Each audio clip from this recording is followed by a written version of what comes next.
பணத்தை கொடுத்தான், உங்களுக்கு உடம்ப கொடுத்தான், அறிவை கொடுத்தான், நீ எப்படி வேணா வாழ்ந்துக்கலான்னு உங்களுக்கு உரிமையும் கொடுத்தான்.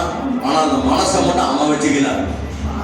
உயிரை கொடுத்து எல்லாத்தையும் கொடுத்து புடுங்குக்குவான். ஒரு காலத்துல வச்சுக்க மாட்டான், எல்லாத்தையும் பிடிக்குவான், உடம்பையும் மட்டும் தள்ளிடுவான், எல்லாத்தையும் தள்ளிடுவான். ஆனா நீங்க செய்கின்ற பாவ புண்ணியம் மட்டும் அப்படியே உங்க பின்னாலேயே தொடர்ந்து வரும். அந்த ஆத்மா தான் இந்த பிரபஞ்சத்திலே நடுமையத்திலே இருந்துகிட்டே இருக்கும். அதுதான் பிறப்பெடுக்கும்.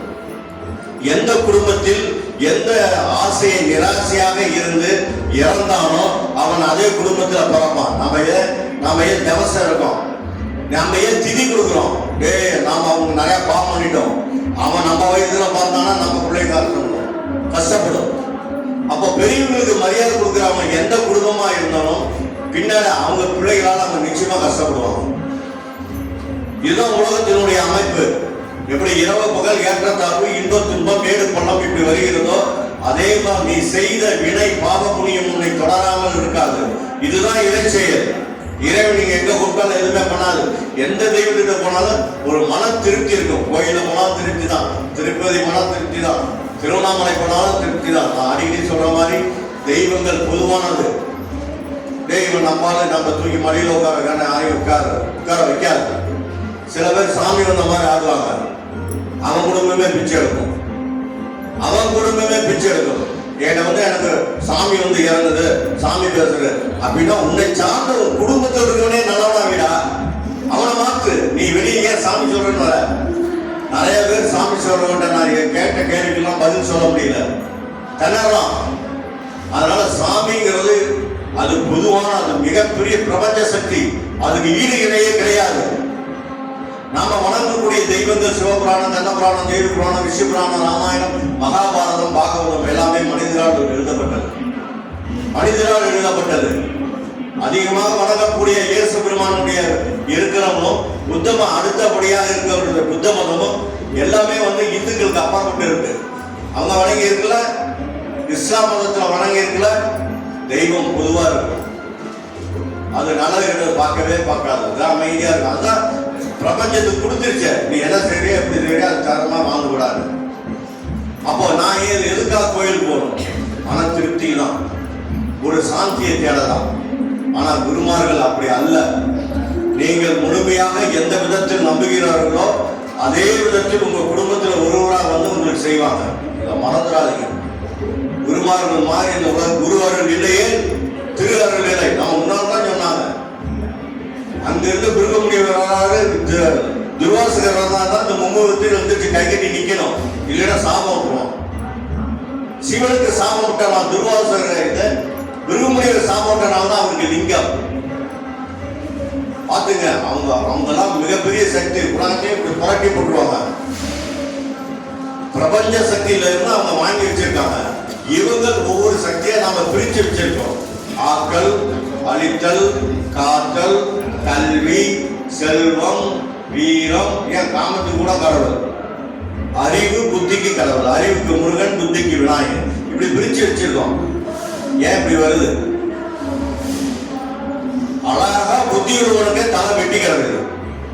விநாயகர் தலையை வச்சிருக்காங்க, ஒரு யானை தலையை வச்சிருக்காங்க. ஏன் விட்டாச்சு? அப்பன் மகன், அப்பா அம்மாவை வேணாம், எனக்கு அப்பனும் வேணாம் அம்மா வேணாம் உதறிட்டு போன முருகன் எங்க? என்னாலும் என் மக்கள் நான் தனியா இருந்து காட்டுறேன். ஏன் உங்க பிள்ளைங்க இருந்தா நீங்க ஏத்துவீங்களா? அதெல்லாம் தலையினுடைய அம்சம். ஒரு முருகருடைய தோற்றம் என்கிறது என்னன்னா நீங்க அதெல்லாம் அறிந்துக்கவே இல்லை. அது அறிவினுடைய வளர்ச்சி. அந்த அறிவு பெருக்குவதற்கு தான் அந்த இடத்துக்கு போகணும். நாம காவி தூக்கிட்டு அவரை இது பண்ணிட்டு எத்தனை பேர் காவி தூக்கி போறான், தைப்பூசுக்கு என்னென்னவோ பண்றான். ஆனா அறிவு வேணும்னு கேட்கறதே இல்லை. நான் கஷ்டத்தை போகணும் தான் கேட்கிறேன். பிள்ளையாரு ஆதி முதல் கடவுள் பிள்ளையாரு, அவர்கிட்ட புத்தி. ஆக்கல் அளித்தல் காத்தல் அளிக்கிற சிவபெருமான் என்பது எதை அளிப்பவன்? குடும்பத்தை அளிக்கிறவனா? கிடையவே கிடையாது.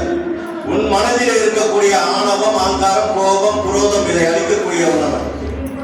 மாயா என்பது என்ன? உங்களுக்கு ஆசையை தூண்டி விட்டு உங்களை வேடிக்கை பார்க்கறவன் தான் விஷ்ணு.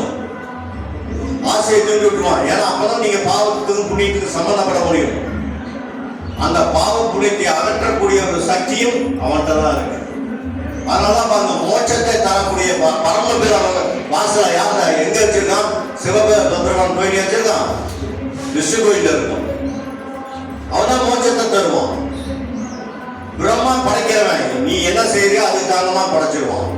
அதுக்கு தகுந்த முகம், அதுக்கு தகுந்தமான உடலாகு, அதுக்கு தகுந்தமான பேச்சு, அதுக்கு தகுந்தமான நடத்தை படைக்கிறது புறாமே பிரம்மா. எவ்வளவு இந்து மதத்துல ஒவ்வொருத்துக்கும் ஒவ்வொரு கொடுத்து எல்லாமே செய்திருக்கான், எல்லாமே சந்தோஷம். ஆனால் சித்தாந்த புருஷர்கள் எல்லாமே சொல்றது ஏகத்துக்கு இருக்கிறார். தன்னை அறிந்தவருக்கு கேடு இல்லை, தன்னை தான் என்று அறிந்த பின் ஈசன் கூறிவிட்டானே. அப்ப நம்மளை பத்தி அறிஞ்சிட்டா அந்த ஈசன் என்பவர் அந்த அழிக்கக்கூடிய சக்தி நம்மகிட்ட இருக்கும். எதை அழிக்கிறது? கெட்டதை அழிக்கிறது. அப்படி பெற்று வந்திருக்காங்க. எத்தனை குருமார்கள் வந்திருக்காங்க இந்த லோகத்துல. அதுல நம்ம இந்திய தேசம் புண்ணிய தேசம். இந்த இந்திய தேசத்திலே தமிழ்நாடு, இந்த 18 சித்தர்கள் வாழ்ந்த நாடு இந்த நாடு. இந்த 18 சித்தர்கள் இல்லை என்றால் இந்த பூலோகத்துல எந்த கோயில் கலாச்சாரமே கிடையாது. அவங்க தெய்வத்தை உருவாக்கிட்டு நீ அந்த வணங்குறான்னு இவங்க நலிவிக்கிறாங்க. ஏன்னா மக்கள் அவன் பாவத்தை போய் கொட்டதான் செய்வான். தான் ஏற்று கழிக்கணும் அவன் நினைக்கிறதே இல்லை. அப்போ நாம ஏற்று கழிக்கக்கூடிய என்னைக்கு பக்குவம் வருதோ அன்னைக்கு இறைவன் உங்க வீட்டுல இருப்பான். அது எந்த ரூபத்திலே வேணாலும் இருப்பான். அதே மாதிரிதான் குருமார்கள். அந்த குருமார்கள் அதுதான் சொல்றாங்க, இறையர் குருவர்கள் இல்லையே திருவருள் இல்லையே. அப்ப குருவை மறந்துட்டோம். நாம ஒரு காலத்துல அப்படி வணங்க, ஒரு காலத்துல நம்ம குருகுலத்துல எல்லாம் போய் படிச்சுட்டு இருந்தாங்க. இன்னைக்கு யாரு ஸ்கூல்ல போய் படிக்கிறாங்க, 1 லட்சம் ரூபாய் கொடுத்தாதான் எச்சு. நாடு கெட்டு போச்சு. இன்னைக்கு ஒரு தமிழ் ஸ்கூல்ல தமிழ்ல பிரதான மொழியா ஆகிறதுக்கு இந்த கவர்மெண்ட்னால முடியல. ஒரு 4 மொழி கத்துக்கிறதுனால பசங்கனால 4 இடத்துக்கு போய் தமிழ்நாட்டிலேயே குப்பை கொண்டு பாக்குறாங்க அரசியல்வாதிங்க. 4 மொழியை கத்துக்கிட்டாதான் வெளியே போக முடியும், வெளியே போய் சம்பாதிக்க முடியும். எத்தனை இன்னைக்கு எப்படின்னா சாதாரண ஸ்கூல்ல படிச்சு மேல வந்தவங்க இன்னைக்கு கம்மி ஆயிட்டாங்க.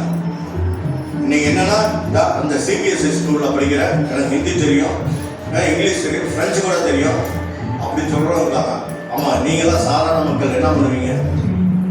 பாவம், இந்த முனிசிபல் ஸ்கூல்ல ஆரம்பிச்சு அந்த பையனை அதே லெவல்ல ஒரே லெவல்ல வச்சு நாளைக்கு அவன் ஏதோ சாதாரண வேலையில ஒரு 5-6 வேலையில சம்பாதிக்கக்கூடிய அமைப்புக்கு நாம இருக்கோம். அதனால